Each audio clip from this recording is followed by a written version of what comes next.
Edgar Allan Poe, El gato negro. No espero ni pido que alguien crea en el extraño, aunque simple relato que me dispongo a escribir. Loco estaría si lo esperara, cuando mis sentidos rechazan su propia evidencia. Pero no estoy loco y sé muy bien que esto no es un sueño. Mañana voy a morir y quisiera aliviar hoy mi alma. Mi propósito inmediato consiste en poner de manifiesto, simple y sucintamente y sin comentarios, una serie de episodios domésticos. Las consecuencias de esos episodios me han aterrorizado, me han torturado y por fin me han destruido. Pero no intentaré explicarlos. Si para mí han sido horribles, para otros resultarán menos espantosos que barrocos. Más adelante tal vez aparecerá alguien cuya inteligencia reduzca mis fantasmas a lugares comunes, una inteligencia más serena, más lógica y mucho menos excitable que la mía, capaz de ver en las circunstancias que temerosamente describiré una vulgar sucesión de causas y efectos naturales. Desde la infancia me destaqué por la docilidad y bondad de mi carácter. La ternura que abrigaba mi corazón era tan grande que llegaba a convertirme en objeto de burla de mis compañeros. Me gustaban especialmente los animales y mis padres me permitían tener una gran variedad. Pasaba a un lado la mayor parte del tiempo y jamás me sentía más feliz que cuando les daba de comer y los acariciaba. Este rasgo de mi carácter creció conmigo y cuando llegué a la virilidad, se convirtió en una de mis principales fuentes de placer. Aquellos que alguna vez han experimentado cariño hacia un perro fiel y sagaz no necesitan que me molesten explicarles la naturaleza o la intensidad de la retribución que recibía. Hay algo en generoso y abnegado amor de un animal que llega directamente al corazón de aquel que con frecuencia ha probado la falsa amistad y la frágil fidelidad del hombre. Me casé joven y tuve la alegría de que mi esposa compartiera mis preferencias. Al observar mi gusto por los animales domésticos, no perdí oportunidad de procurarme los más agradables de entre ellos.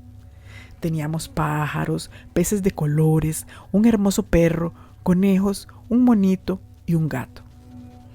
Este último animal, de notable tamaño y hermosura, completamente negro y de una sagacidad asombrosa.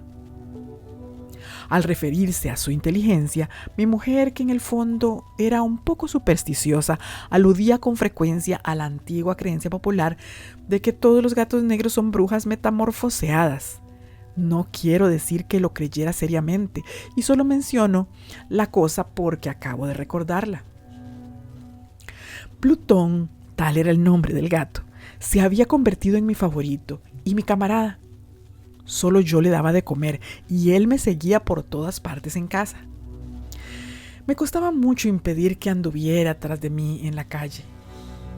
Nuestra amistad duró así varios años, en el curso de los cuales, enrojezco al confesarlo, mi temperamento y mi carácter se alteraron radicalmente por culpa del demonio. Intemperancia. Día a día me fui volviendo más melancólico, irritable e indiferente hacia los sentimientos ajenos.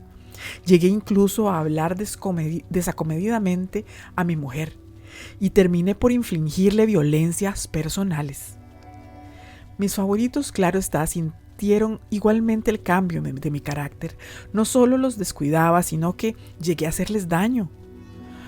Hacia Plutón, sin embargo, conservé suficiente consideración como para abstenerme de maltratarlo, cosa que hacía con los conejos, el mono y hasta el perro, cuando por casualidad o movidos por el afecto se cruzaban en mi camino. Mi enfermedad, empero, se agravaba, pues ¿qué enfermedad es comparable al alcohol? Y finalmente, el mismo Plutón, que ya estaba viejo y por tanto algo enojadizo, empezó a sufrir las consecuencias de mi mal humor. Una noche en que volví a casa completamente embriagado, después de una de mis correrías por la ciudad, me pareció que el gato evitaba mi presencia.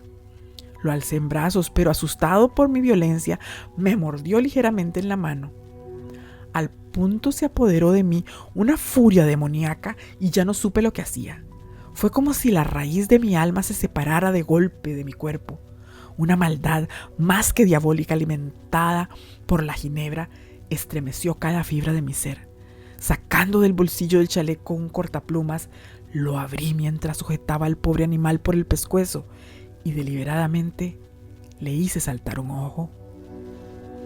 Enrojezco, me abrazo, tiemblo mientras escribo tan condenable atrocidad. Cuando la razón retornó por la mañana, cuando hube disipado en el sueño los vapores de la orgía nocturna, sentí que el horror se mezclaba con el remordimiento ante el crimen cometido, pero mi sentimiento era débil y ambiguo. No alcanzaba a interesar al alma.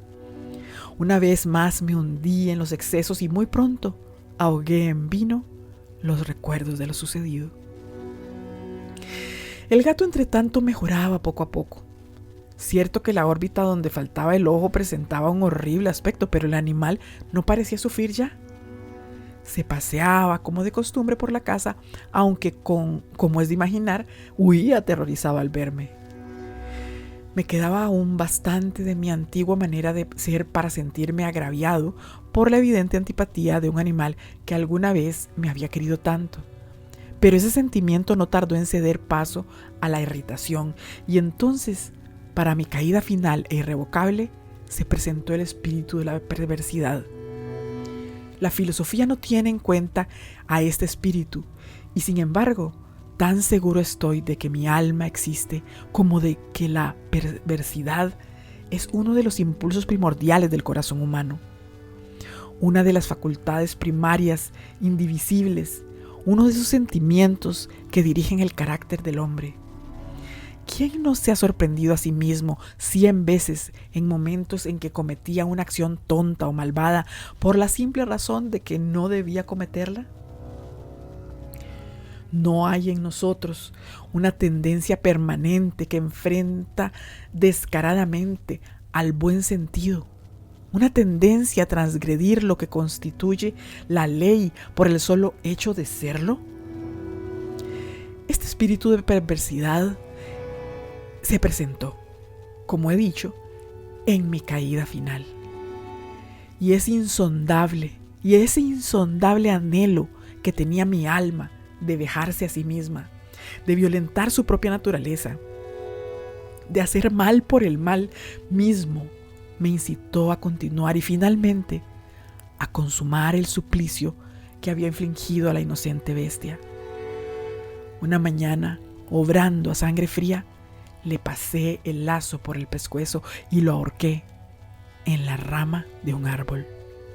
Lo ahorqué mientras las lágrimas manaban de mis ojos y el más amargo remordimiento me apretaba el corazón. Lo ahorqué porque recordaba que me había querido y porque estaba seguro de que no me había dado motivo para matarlo.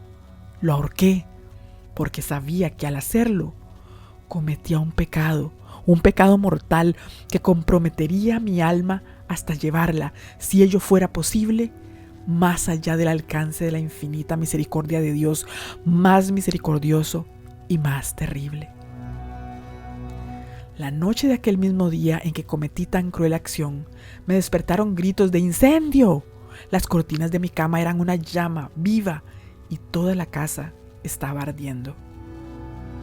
Con gran dificultad pudimos escapar de la conflagración, mi mujer, un sirviente y yo. Todo quedó destruido. Mis bienes terrenales se perdieron y desde ese momento tuve que resignarme a la desesperanza.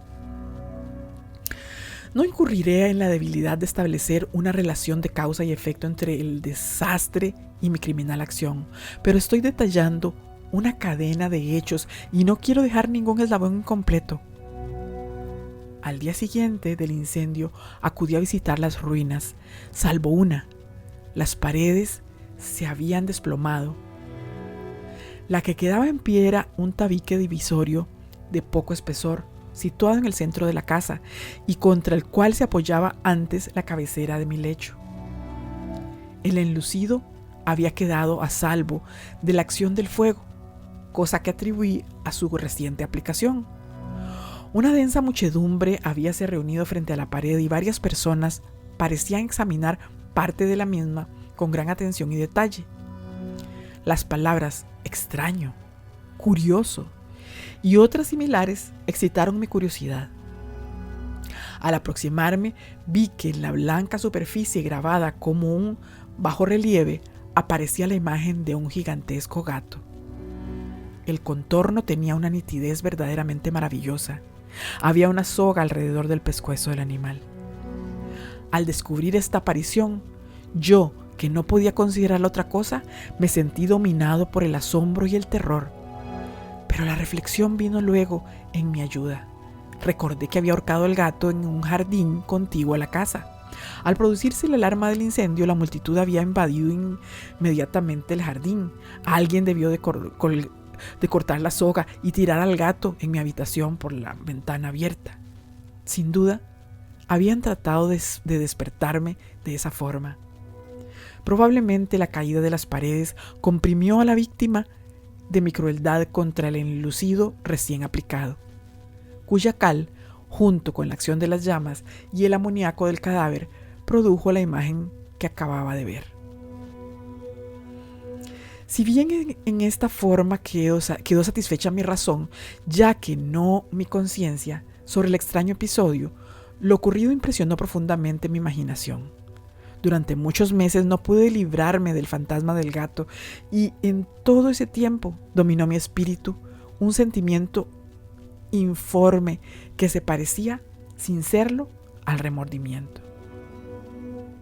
Llegué al punto de lamentar la pérdida del animal y buscar en los viles antros que habitualmente frecuentaba algún otro de la misma especie y apariencia que pudiera ocupar su lugar. Una noche en que borracho a medias me hallaba en una taberna más que infame, reclamó mi atención algo negro posado sobre uno de los enormes toneles de ginebra que constituían el principal moblaje del lugar. Durante algunos minutos había estado mirando dicho tonel y me sorprendió no haber advertido antes la presencia de una mancha negra en lo alto. Me aproximé y la toqué con la mano. Era un gato negro muy grande, tan grande como Plutón y absolutamente igual a este, salvo un detalle. Plutón no tenía el menor pelo blanco en el cuerpo, mientras este gato mostraba una vasta, aunque indefinida mancha blanca que le cubría casi todo el pecho. Al sentirse acariciado, se enderezó prontamente, ronroneando con fuerza, se frotó contra mi mano y pareció encantado de mis atenciones. Acababa pues de encontrar el animal que precisamente andaba buscando. De inmediato propuse su compra al tabernero, pero me contestó que el animal no era suyo y que jamás lo había visto antes ni sabía nada de él. Continué acariciando al gato y cuando me disponía a volver a casa, el animal pareció dispuesto a acompañarme. Le permití que lo hiciera, deteniéndome una y otra vez para inclinarme y acariciarlo. Cuando estuvo en casa, se acostumbró a ella de inmediato y se convirtió en el gran favorito de mi mujer. Por mi parte, pronto sentí nacer en mí una antipatía hacia aquel animal. Era exactamente lo contrario de lo que había anticipado, pero sin que pueda decir cómo ni por qué, su marcado cariño por mí me disgustaba y me fatigaba. Gradualmente, el sentimiento de disgusto y fatiga creció y creció hasta alcanzar la amargura del odio. Evitaba encontrarme con el animal. Un resto de vergüenza y el recuerdo de mi crueldad de antaño me vedaban maltratarlo. Durante algunas semanas me abstuve de pegarle y de hacerlo víctima de cualquier violencia, pero gradualmente, muy gradualmente, llegué a mirarlo con inexpresable odio y a huir en silencio de su detestable presencia, como si fuera una emanación de la peste. Lo que sin duda contribuyó a aumentar mi odio fue descubrir, a la mañana siguiente de haberlo traído a casa, que aquel gato, igual que Plutón, era tuerto. Esta circunstancia fue precisamente la que lo hizo más grato. A mi mujer, quien como ya dije poseía un alto grado de esos sentimientos humanitarios que alguna vez habían sido mi rasgo distintivo y la fuente de mis placeres más simples y más puros. El cariño del gato por mí parecía aumentar en el mismo grado que mi aversión. Seguía mis pasos con una pertinencia que me costaría hacer entender al lector. Donde quiera que me sentara, venía a ovillarse bajo mi silla o saltaba a mis rodillas, prodigándome sus odiosas caricias. Si echaba a caminar, se metía entre mis pies, amenazando con hacerme caer, o bien clavaba sus largas y afiladas uñas en mis ropas para poder trepar hasta mi pecho. En esos momentos, aunque ansiaba aniquilarlo de un solo golpe, me sentía paralizado por el recuerdo de mi primer crimen, pero sobre todo, quiero confesarlo ahora mismo, por un espantoso temor al animal. Aquel temor no era precisamente miedo de un mal físico, y sin embargo me sería imposible definirlo de otra manera. Me siento casi avergonzado de reconocer, sí, aún en esta celda de criminales, me siento casi avergonzado de reconocer que el terror, el espanto de aquel animal me inspiraba, era intensificado por una de sus más insensatas quimeras que sería dado concebir. Más de una vez mi mujer me había llamado la atención sobre la forma en la que la mancha blanca de la cual ya he hablado y que constituía la única diferencia entre aquel extraño animal y el que yo había matado. El lector recordará que esta mancha, aunque grande, me había parecido al principio de forma indefinida, pero gradualmente, de manera más imperceptible que mi razón luchó durante largo tiempo por rechazarla como fantástica, la mancha fue asumiendo un contorno de rigurosa precisión. Representaba ahora algo que me estremezco al nombrar y por ello odiaba, temía y hubiera querido librarme del monstruo si hubiese sido capaz de atreverme. Representaba, la imagen de una cosa atroz, siniestra, la imagen del patíbulo. Oh lúgubre y terrible máquina del horror y del crimen, de la agonía y de la muerte. Me sentí entonces más miserable que todas las miserias humanas. Pensar que una bestia cuyo semejante había yo destruido desdeñosamente, una bestia era capaz de producir tan insoportable angustia en un hombre creado a imagen y semejanza de Dios. ¡Ay! Ni de día ni de noche pude ya gozar de la bendición del reposo. De día, aquella criatura no me dejaba un instante solo. De noche, despertaba hora a hora de los más horrorosos sueños para sentir el ardiente aliento de la cosa en mi rostro y su terrible peso, pesadilla encarnada, de la que no me era posible desprenderme, apoyado eternamente sobre mi corazón. Bajo el agobio de tormentos semejantes sucumbió en mí lo poco que me quedaba de bueno. Solo los malos pensamientos disfrutaban ya de mi intimidad, los más tenebrosos, los más perversos pensamientos. La melancolía habitual de mi humor creció hasta convertirse en aborrecimiento de todo lo que me rodeaba y de la eterna humanidad, y mi pobre mujer, que de nada se quejaba, llegó a ser la habitual y paciente víctima de los repentinos y frecuentes arrebatos de ciega cólera a que me abandonaba. Cierto día, para cumplir una tarea doméstica, me acompañó al sótano de la vieja casa donde nuestra pobreza nos obligaba a vivir. El gato me siguió mientras bajaba la empinada escalera y estuvo a punto de tirarme cabeza abajo, lo cual me exasperó hasta la locura. Alzando un hacha y olvidando en mi rabia los pueriles temores que hasta entonces había detenido mi mano, descargué un golpe que hubiera matado instantáneamente al animal de haberlo alcanzado. Pero la mano de mi mujer detuvo su trayectoria. Entonces, llevado por mi intervención a una rabia más que demoníaca, me zafé de su brazo y le hundí el hacha en la cabeza. Sin un solo quejido, cayó muerta a mis pies. Cumplido este espantoso asesinato, me encargué al punto y con toda sangre fría a la tarea de ocultar el cadáver. Sabía que era imposible sacarlo de casa, tanto de día como de noche, sin correr el riesgo de que algún vecino me observara. Diversos proyectos cruzaron mi mente. Por un momento pensé en descuartizar el cuerpo y quemar los pedazos. Luego se me ocurrió cavar una tumba en el piso del sótano.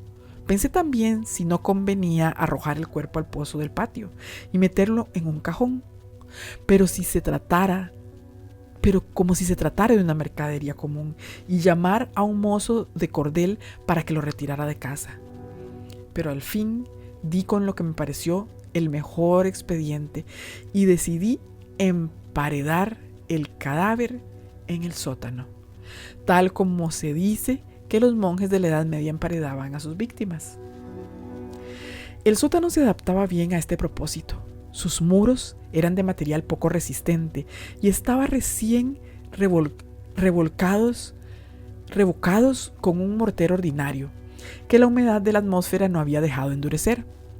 Además, en una de las paredes se veía la saliencia de una falsa chimenea, la cual había sido rellenada y tratada de manera semejante al resto del sótano.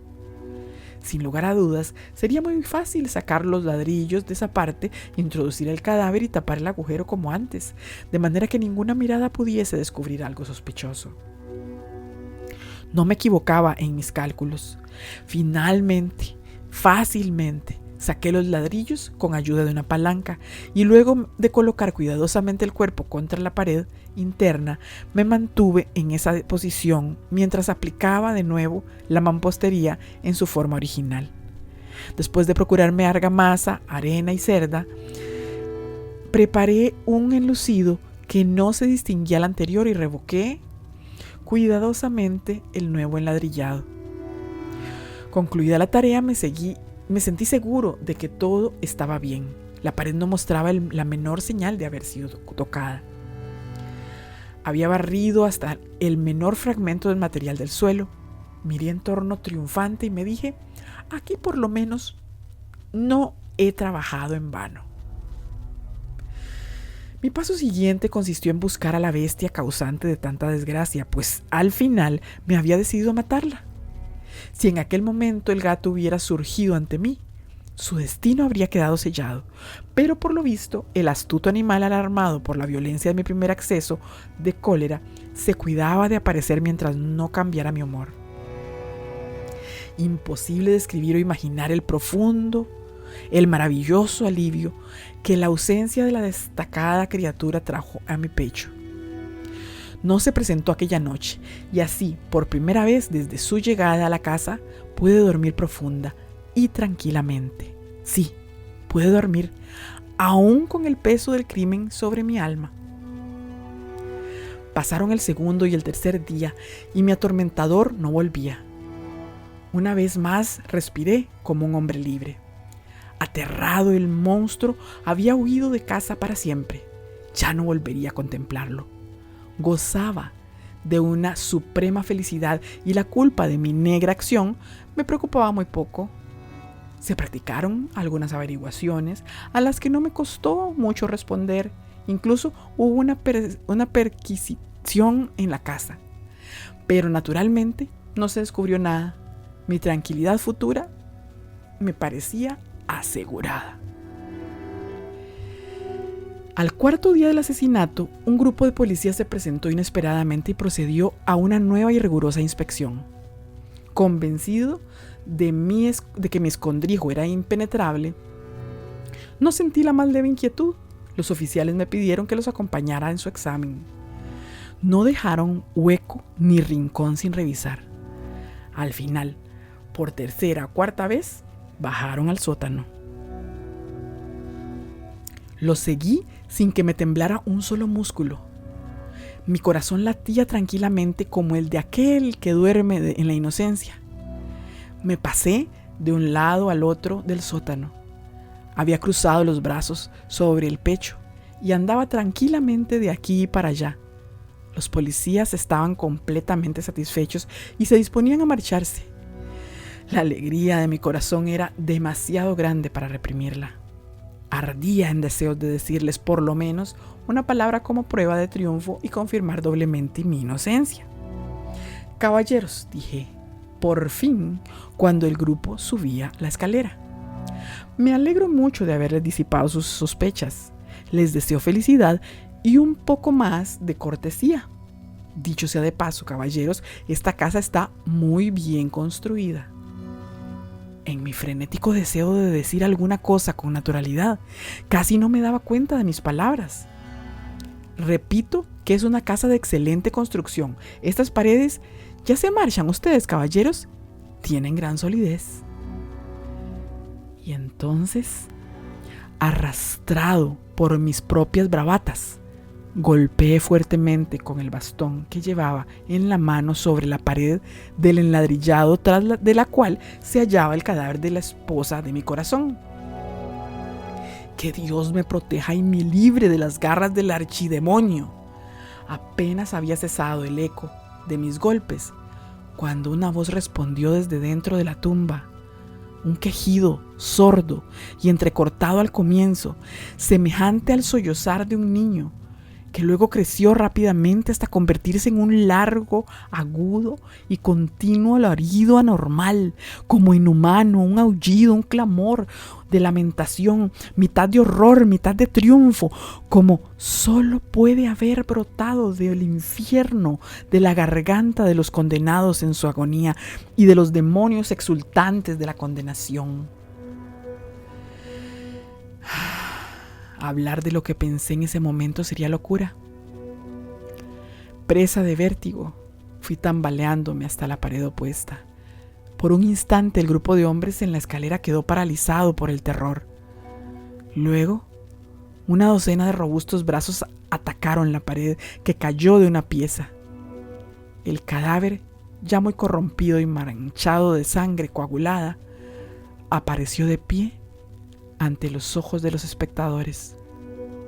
Sobre su cabeza, con la roja boca abierta y el único ojo como de fuego, estaba agazapada la horrible bestia cuya astucia me había inducido al asesinato y cuya voz delatora me entregaba al verdugo. Había emparedado al monstruo en la tumba.